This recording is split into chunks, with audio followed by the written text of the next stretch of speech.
Nah, menarik nih obrolan kita Bang, nanti kita bawa ke on air aja ya. Nah, langsung aja kita perkenalkan, kita akan bahas mengenai hal ini. Sudah hadir narasumber kami, sudah ada Mas Riyandi, analis politik Universitas Bakri. Assalamualaikum, selamat pagi Mas. Waalaikumsalam warahmatullahi wabarakatuh. Dan juga ada Bang Syahganda Nainggolan, pendukung Anies Baswedan. Selamat pagi Bang. Selamat pagi, Assalamualaikum, selamat Hari Raya Idul Adha ya. Selamat Hari Raya Idul Adha, betul. Tapi sebelum kita ngobrol, kita sedikit kasih bocoran dulu ya. Hasil survei yang dilakukan oleh Universitas Bakri ini soal elektabilitas capres. Jadi dari 10 nama capres yang elektabilitasnya paling tinggi adalah Ganjar Pranowo. Tapi kalau misalnya sudah disandingkan nih, simulasi 3 nama, ya? nama, beda tipis ya antara Prabowo Subianto dan Ganjar Pranowo. Yang agak jauh justru dengan Anies Baswedan. Nah, Anies Baswedan ini 16,64, kemudian Ganjar di 32,40 dan Prabowo di 32,96%. Tapi mungkin ini masih masuk di margin of error kali ya. Oke, nanti kita bahas lebih lanjut ya. Ini kalau misalnya simulasi 3 nama. Nah, 3 nama. Ini dia. Tapi kalau kemudian untuk simulasi 10 nama, sebenarnya angka dari Anies Baswedan masih cukup tinggi, masih di kisaran 19. Dan ini untuk simulasi 2 nama head to head antara Ganjar Pranowo dan juga Prabowo Subianto. Prabowo agak menipis angkanya tapi masih tetap unggul daripada Ganjar Pranowo, yaitu di kisaran 42,40%, sedangkan Ganjar Pranowo di angka 34,88%. Artinya dalam kisaran 10 nama, 3 nama, simulasi 2 nama, Prabowo ini masih tetap unggul, meskipun juga head to head dengan Anies Baswedan.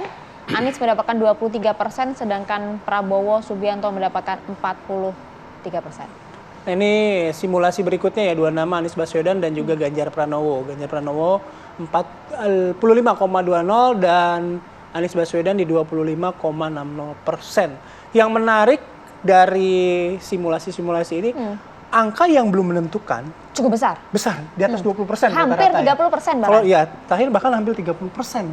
Itu angka yang besar banget ya. Nah, swing votersnya masih cukup besar artinya. Nanti kita coba akan tanya-tanya. Tapi saya mau ke Mas Triandika terlebih dulu. Mas, survei kemarin ini dilakukan, metodenya masih tetap sama dan nampaknya Prabowo masih tetap unggul dalam survei Anda. Betul, jadi survei ini kita lakukan dari tanggal 21 hingga 28 Juni. Di akhir Juni artinya gambaran survei yang kita tangkap. Kemudian ini kita lakukan dengan melibatkan 1.250 responden dengan margin of error kurang lebih 3%. Dan ini kita lakukan secara online menggunakan aplikasi Qualtrics, namun tetap dalam pemilihan sampel kita menggunakan multi-set random sampling dan disesuaikan dengan basis proporsi populasi di setiap provinsi. Yang ingin kita katakan adalah ini bagian dari ikhtiar perguruan tinggi untuk turut melihat situasi politik ya, karena selama ini kan lembaga survei itu banyak atau aktivitas survei itu banyak dilakukan oleh lembaga-lembaga survei. Yang menjadi keunikan kita adalah sumber pendanaan kita ini murni secara mandiri dari institusi. Iya. Itu yang pertama, Mas Bayu, Mbak Maria. Yang kedua, dari temuan survei kita ada yang menjadi highlight. Dari sisi elektabilitas partai, survei kita menemukan bahwa papan atas dari partai-partai politik itu relatif ajak diduduki oleh PDIP, Gerindra, dan Partai Golkar. Jadi sepertinya dari survei kita 2 bulan terakhir di Mei dan Juni ini, posisi 1, 2, 3 nampaknya sudah relatif kuat ya, diduduki oleh PDIP, Gerindra, dan Golkar. Papan tengah bagaimana? Yang menjadi menarik adalah salipan di papan tengah. Ya, dalam hal ini di survei bulan Juni kita menemukan Partai Nasdem yang awalnya itu berada pada peringkat 4, saat ini turun menjadi peringkat 7. Jadi ini cukup jauh drastis, gitu ya, drastis. Sekitar 2-3% pengurangannya, 2%-an ya, pengurangan dari elektabilitas Nasdem sebelumnya. Mungkin kita bisa duga ini karena ada faktor penangkapan Johnny Plate dan juga kemarin ada isu penangkapan kembali ya, kasus dari salah satu menteri dari Nasdem. Oke, kalau ada yang turun, ada yang naik, Mas Andi. Ya, yang naik menariknya adalah dari partai PAN juga mengalami kenaikan ya. Kemudian juga PKS meskipun tetap pada peringkat 5 namun ada kenaikan 1, sekian persen dari elektabilitas di bulan Mei. Peringkat 4 siapa, Mas? Peringkat 4 adalah Partai Demokrat. Partai Demokrat ini cukup mendulang benefit dari barangkali pertemuan Mbak Puan dengan AHY kemarin dan mimpi Pak SBY dengan Bu Mega serta Pak Jokowi. Ya, dua isu ini kita coba lihat sepertinya berpengaruh terhadap peningkatan elektabilitas Partai Demokrat. Oke. Nah itu kan dari partai, kalau dari bakal calon presiden begitu ya. Apa Di bisa 10 dibaca? kita udah lihat kan, dari 10 nama Ganjar Pranowo, kemudian Prabowo, Anies Baswedan, dan disusul dengan nama-nama lain. Tapi begitu disandingkan, justru nama Prabowo kok paling tinggi, Mas Andika. Ini reasonable-nya apa? Ya, secara sederhananya berarti para pemilih di luar Prabowo, Ganjar, dan Anies yang tidak masuk dalam simulasi 3 nama itu beralih kepada Prabowo sebagian besar. Ya, tetapi yang menarik Mas Bayu, meskipun Prabowo masih unggul di bulan Juni ini, sama seperti elektabilitas survei di bulan Mei kemarin, tetapi menipis jarak antara Ganjar dengan Prabowo.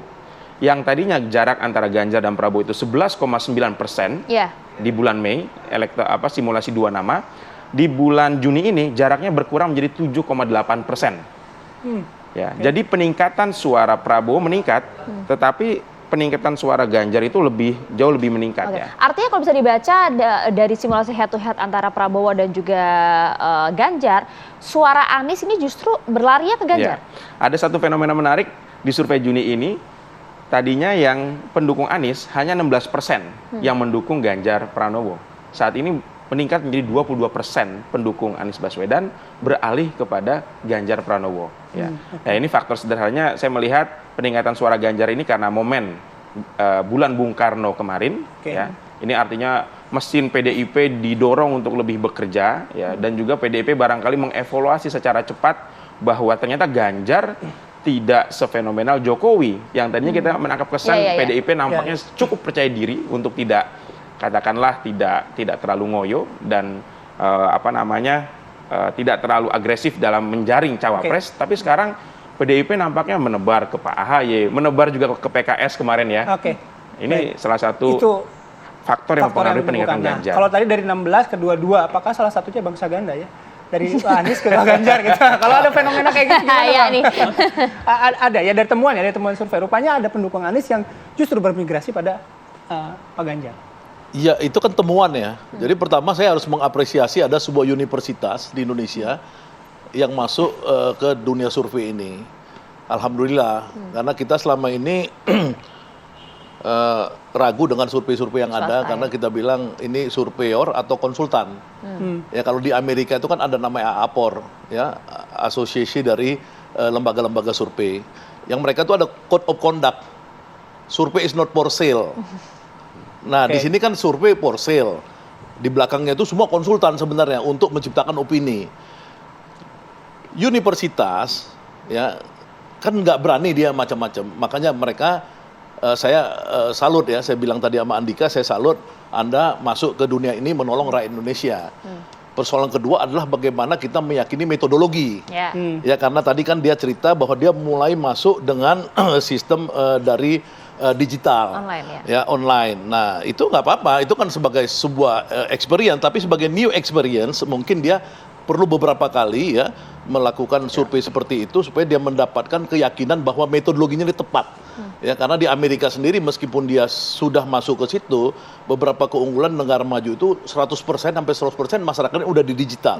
Ini belum 100%, itu satu. Yang kedua, tekniknya itu sendiri dalam merandom di digital itu beda dengan dia ketika turun ke lapangan. Jadi memang selain saya menghargai, ini catatan aja buat Bung Andika, universitas ini kita percaya dia ini tidak menjual yang itu. Nah, pertanyaan tadi soal lari, jadi gini, ada survei-survei ini nggak boleh dia melanggar common sense. Ini dulu yang penting. Ya, itu common sense itu misalnya gini. 44,5% suara Prabowo, ya kalau asumsi kita tahun 2019 itu tidak dicurangi, ya 44,5%, itu Prabowo hanya berhasil mengkonversi jadi suara partai 17%. Gerindra, ya kan? Nah, sisanya itu tarik diri, ya kan? Jadi ulama yang memberikan fatwa kepada masyarakat untuk milih Prabowo itu tarik diri sekarang. Itu sekitar 27%, ya. Kalau teman-teman percaya dengan adanya intervensi, maka itu sekitar 30%. Jadi suara oposisi yang sudah 9 tahun ini, dia antitesa pada Jokowi itu 30%. Sebuah survei yang cukup kredibel di bulan Oktober 2022 mengatakan apabila Jokowi mengendorse calon presiden, maka yang tidak mengikuti itu 31%. 18% yang mengikuti, ya. Iya. Itu ada. Ya. Itu saya nggak usah sebut nama ini, tapi cukup 18% kredibel. mengikuti, betul. 18% bagi dua, Prabowo dan Ganjar. 9-9. Jadi efek dari Jokowi endorsement itu 9-9. Tapi 31%-nya itu udah pasti suara oposisi yang tidak mau pada Jokowi, endorsement Jokowi. Itulah suara Anies sampai sekarang. Jadi kita sebagai pendukung Anies itu sudah yakin basis kita itu 30%, nggak lari kemanapun. Kecuali oposisi ini ya sekarang berhasil dirangkul oleh pemerintah, itu logiknya. Ya misalkan katakan Habib Rizik dirangkul, Gatot Nurmantio dirangkul, saya yang di penjara sama teman-teman dirangkul, berhasil pemerintah merangkul, maka itu bisa ada penjelasan ya, karena setiap apapun yang kita lakukan, survei pasti ada logic behind that. Nah itu menurut saya sampai sekarang saya nggak ketemu. Jadi survei-survei ini menurut saya itu kebanyakan itu memang tidak bisa dijelaskan. Bang Syahganda, tapi kalau tadi Anda sampaikan, Anda cukup yakin paling tidak angka yang bisa dikantongi 30%. Berbagai survei, termasuk survei dari Universitas Bakri sendiri. Anies masih di angka 16%, Bang. Bahkan lebih besar swing voter dibanding suara Anies Baswedan menurut survei Bakri. Iya. Makanya kan ini kan saya kan menghormati, tapi kan saya ini kan betul-betul saya ahli survei kuantitatif. Ya kan, jadi saya betul-betul ngerti yang bagi orang bilang misalkan saya melakukan multi-stage random stratified systematic ya kan sampling misalkan. Dia banyak-banyak ngomong, tapi kan nanti saya bisa tanya, kamu merandom multi-state di mana? Ya, saya pernah melakukan survei 2019, multi-state saya itu di dapil. Jadi dapil sekarang berapa jumlah dapil? 83 dapil. Teman-teman kebanyakan di provinsi. Di provinsi itu size-nya udah beda antara Jawa Timur dengan Papua. Ya kan, misalkan seperti itu. Nah, itu harus ada kecanggihan metodologi. Jadi gini, misalkan Pew Research itu lembaga survei yang paling hebat lah di dunia ya, salah satu yang paling hebat. Dia itu punya senior metodologi saja, itu sampai 6 senior metodologis. Nah, kita kan lembaga-lembaga survei ini misalkan saya tanya sama beliau, siapa sih senior metodologis? Apa arti senior metodologis? Senior metodologis itu master dan doktornya di bidang metodologi, bukan di bidang politik kayak dia politik. Saya kesos politik.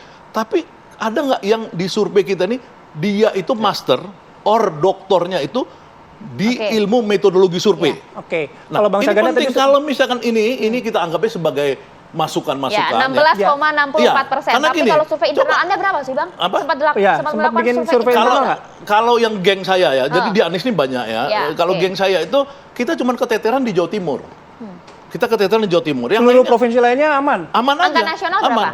Apa? Berapa persen angka nasional? Ya saya nggak, ini ya yang survei internal kita. Tapi itu kita tahu keteteran Jawa Timur. Makanya kita ini sekarang lagi mendekati misalkan Yeni Wahid. Ya, atau kita percaya dengan SBY, keluarga SBY, AHY yang juga punya basis di Jawa Timur dan lain-lain. Kita nama-nama cawapres nih. Iya, cawapres kita ya, cawapres dari Anies gitu. Karena kita yakin kalau itu dapat, termasuk AHY dapat, itu kita menang. Karena yang lainnya nggak masalah. Karena kalau yang Ganjar Jawa Tengah kita sih ya oke lah, Ganjar itu basis PDI, kita nggak usah ngoyo ya di sana ya. Tapi kita tahu yang lainnya Jawa Timur kita selesaikan ya selesai yang lain gitu. Sebenarnya 16% itu Bang Syahganda, saya melihatnya publik masih belum yakin Pak Anies maju. Itu kan ada wacana itu cukup besar sekali. Tiket yang dipegang oleh Pak Anies pada hari ini kemarin sempat tergoncang oleh pertemuan AHY dan Mbak Puan. Soliditas koalisi perubahan. Jadi barangkali pemilih-pemilih Anies yang tadinya memilih Anies agak terganggu dengan situasi ataupun manuver dari Pak AHY dan juga Mbak Puan. Itu pertama. Yang kedua, kalau kita lihat juga angka swing voters tadi yang belum menentukan pilihan itu masih 22%. Dan kalau dari pengamatan kualitatif kami, pemilih yang memilih setelah debat kandidat itu masih besar sekali, Mas. Pergerakannya. Jadi makanya saya kalau ngelihat kan gini, apa yang disebut kualitatif tadi kan. Boleh nggak diterusin nanti? Kita harus jeda dulu ya. Kami akan kembali saat lagi.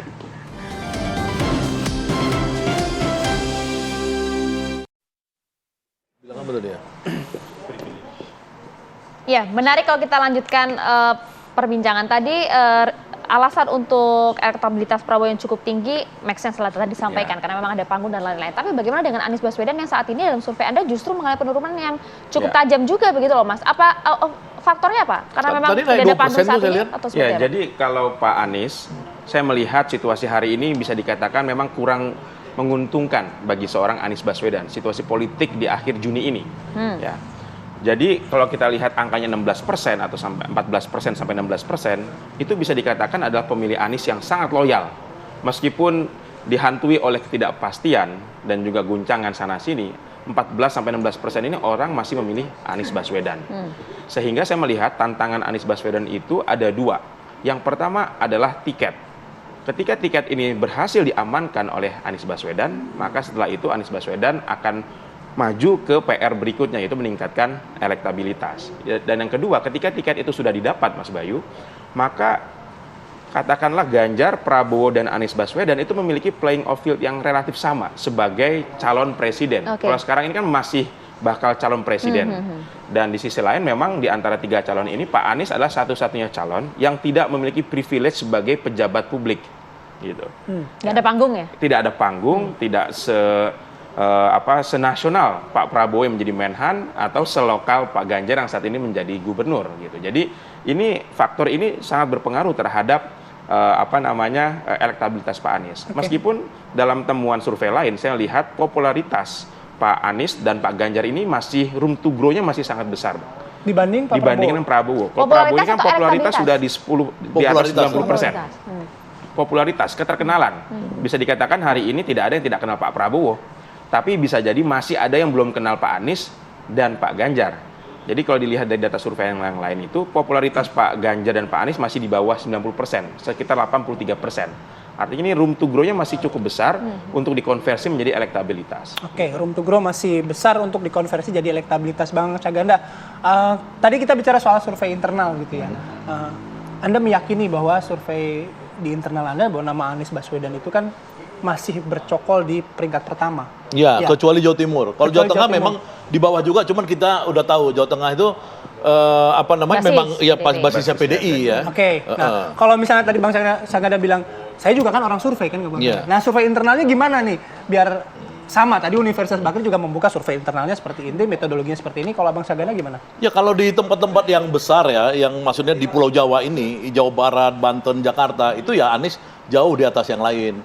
Gitu. Dengan situasi politik saat ini? Iya, itu memang basisnya. Itu karena gini, basis itu nggak akan mungkin lari Oke. dari Anies ya, Jawa Barat, kemudian Banten, Jakarta.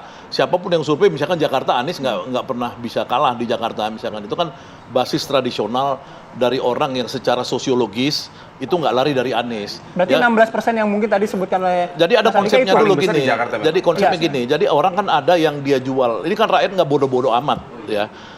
Anies ini kan menjual demokrasi ya dan keadilan sosial. Kemudian orang tahu dia basis sosiologisnya Islam. Ya, maka saya sebut sebagai orde reformasi. Karena reformasi itu ada demokrasinya. Karena Prabowo ini kan orde baru yang dia jual. Ya kan dia mantu Soeharto, keluarga cendana apa segala. Ganjar orde lama ya, Soekarno, yang jual Soekarno, makanya Bung Karno kemarin apa segala. Jadi ini pertarungan aja. Saya pikir untuk pertarungan ini ya, Jawa Barat dan Banten dan ini, itu kalau ada survei masing-masing provinsi misalkan, itu insya Allah Anies jauh di situ. Nah memang Ganjar menang di Jawa Tengah, Prabowo menang di Jawa Timur di survei internal saya. Prabowo jauh di atas di Jawa Timur. Nah kita lihat ya, ini masih ada waktu cukup banyak untuk bisa mengalahkan Prabowo di Jawa Timur gitu. Oke, karena secara psikologis tadi kalau dari hasil survei Universitas Bakri, memang 22 hingga 29% swing voter ini memang masih merasa ragu karena belum ada tiketnya Anies, Bang. Koalisi perubahan juga Ya, masih makanya nampaknya cukup cair gitu loh. bisa begitu, tapi kan ini kan orang preferensi namanya ya. Preferensi itu kan dia akan lari ke swing voter ya kalau dia merasa meninggalkan Anies. Kalau dia misalkan dia itu tadi di basis sosiologis. Iya. Oke? Nah, jadi kita nggak gampang misalkan dia larinya ke Ganjar, ya, larinya kemudian ke Prabowo. Enggak, 30% suara Anies ini itu memang sampai sekarang itu agak bingung. Ya kalau Anies tidak dapat tiket, ya tapi nggak bisa misalkan secepat itu kita bilang lari. Dia bisa paling mungkin kalau per hari ini tuh dia di swing voter aja gitu. Momen misalnya Mas Andika, apa yang disampaikan Bang Caganda, momen-momen misalnya tadi paling ada di swing voter saja. Apakah itu akan katakanlah dengan kondisi saat ini ya, belum ada tiket, capres belum ada panggung gitu. Apakah momen-momen seperti itu juga akan menghambat dua kandidat lagi menarik masa dukungan dari Anies Baswedan? Iya, jadi kalau kita lihat Prabowo dan Ganjar relatif sudah aman tiketnya ya, asal Pak Prabowo mampu menjaga ketenangan dan kenyamanan PKB. Ya, kalau juga lama-lama digantung Caimin, bisa jadi Caimin juga kabur. Apalagi kemarin di momen HUT Bung Karno di GBK, Pak Prabowo nggak datang, dari PKB datang. Ini juga bahaya juga nih bagi Gerindra kalau tidak sesegera mungkin mengikat Caimin lebih dalam gitu ya. Sehingga kalau dari sini saya melihat tantangan yang dihadapi oleh Pak Ganjar dan Pak Prabowo itu relatif lebih bisa terukur ya. Kalau Pak Anies ini kan masih uncertainty-nya masih tinggi ya. Ada tarik menarik dari pihak lain yang ingin menggagalkan koalisi perubahan ini gitu. Jadi kalau tiket ini sudah diamankan oleh Pak Anies dan timnya, maka setelah itu ketiga calon ini sudah mendapatkan level of playing field yang sama, Mas. Setara kira-kira sebagai calon presiden. Seperti itu. Nah, kedepannya apa? Kalau ingin naik elektabilitas Pak Anies dan Pak Ganjar, itu harus mampu menciptakan momentum-momentum baru.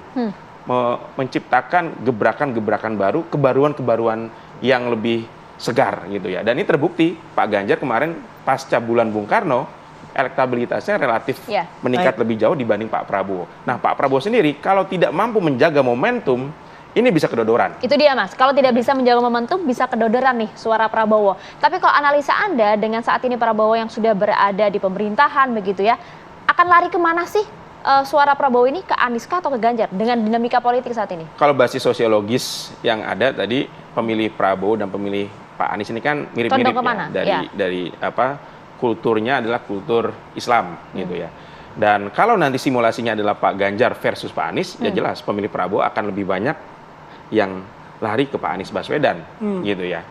Jadi dilihat dari profil pemilih bisa seperti itu. Tapi kalau dilihat dari simulasi kita yang ada hari ini, nampaknya untuk bisa menghadirkan head to head Pak Ganjar melawan Pak Anies ini agak berat gitu ya. Apakah Pak Prabowo mau mengalah, tidak maju sama sekali, kan itu satu hal yang tidak mungkin terjadi gitu, Mas. Iya. Tiketnya berada di Caimin. Gimana, Bang? Ya, kalau dari saya sih yang paling penting gini ya. Ini kan kita nih sebagai pendukung Anies tahu Anies dijegal di mana-mana oleh rejim, dari mulai kita bicara Pak Muldoko ya, kemudian kasus Joni Plate yang tidak dibongkar siapa sebenarnya yang paling banyak korup di situ ya, sebuah media Eksa itu kan sudah melakukan investigasi riset, keluar nama-nama misalnya seperti suaminya Puan dan lain-lain. Kenapa stop misalkan di dalam penanganan ini misalkan seperti itu kan? Kalau misalkan adil ini pemerintah dan Anies itu masuk di dalam pencapresan, buat kita sih yang lain kita bisa lakukan. Anda masih optimis sekali nampaknya, Bang. Apanya maksudnya? Untuk Anies menang? Ya karena survei-survei itu yang saya yakin ya itu 60% itu orang mau perubahan sekarang. Isunya yang paling penting mau status quo atau perubahan. Kalau misalkan dikurangin 50% aja mau perubahan, ya 50% status quo kan bagi dua, Prabowo dan Ganjar. Di kita kuranginlah 40%. Yang mau perubahan, ini 60%, bagi dua lagi, 40, 30. Kita bagi rata deh, ya, yang mau perubahan 30%. Masa 30% nggak ada orang mau perubahan sekarang? Orang misalkan ada survei yang anggaplah dia misalkan representasi yang bagus, misalkan dia bilang survei kepuasan kepada Jokowi 70%, ya 70%, berarti kan 30% milih Anies, ya kan? Gitu loh, cara kita berpikir itu dulu logiknya. Jadi kalau logiknya ini kita rusak, common sense-nya dirusak, nah survei-survei itu nanti seolah-olah menjadi pembenaran. Survei ini ya dalam teori itu adalah dia itu sebaik-baiknya survei adalah dia ada hipotesis ya, kita punya hipotesis, ada nanti dia ininya verifikasi terhadap hipotesis kita. Kalau hipotesis kita udah salah, kacau. Saya setuju bahwa dalam konteks survei Kedakopi 60% sampai 60% ya, Bang Saganda, yaitu pro perubahan. Barangkali konteksnya adalah perubahan kepemimpinan. Sebab kalau dari survei kita sebelumnya, ketika ditanya apakah Anda puas dengan kinerja Pak Jokowi, sangat puas, 70 sampai 80%. 70% lah. Tetapi ketika ditanya dengan apakah Anda setuju kalau jabatan Pak Jokowi diperpanjang 3 periode, itu relatif Nggak. Meskipun dia puas dengan Pak Jokowi, nggak mau kok. Artinya perubahan kepemimpinannya, Perubahan bukan kepemimpinan bisa kepemimpinan. jadi Ya seperti makanya itu, kalau Bang Saganda. 70% kepuasan itu berarti kan tidak puas 30. Inilah di dalam dunia negara maju ya, misalkan Ya, ya. kalau pertarungan di negara-negara maju yang demokrasinya udah benar nih kan, dia kan sekolahnya di negara maju. Itu maksudnya itu udah biasa, orang tahu. Kalau 70% tidak puas pada Biden, Sisanya lari ke sana. sisanya lari Ya, kemari. Itu udah, itu nggak mungkin. Maksudnya mau gimana? Ini kan cuma dua sekarang. Anies pro perubahan, yang ini pro status quo. Kalau 70% senang sama Jokowi, Iya. 30%, nah itu nggak bisa Iya, lari. oke. Tapi saya yakin Oke. nanti Tingkat. kalau Pak Anies pun terpilih tidak seperti SPBU, Mas. Mulai dari nol gitu. Pasti melanjutkan ada apa yang ruang, bagus pada ya. hari ini. Enggak, itu udah pasti. Ya, Tapi ya, kan ya. Kita akan tunggu lah, Oke. Bang. Ya Nanti kita bagaimana? tunggu, termasuk salah satunya adalah Pengumuman. dapat tiket apa enggak. Dah itu. Itu dulu yang paling Oke, penting. itu dulu yang paling penting. Memperkuat basis dulu, siap. Terima kasih, Terima Bang kasih. Syaganda. Terima kasih. Terima kasih, Terima kasih, Mbak terima Maria. kasih. Kami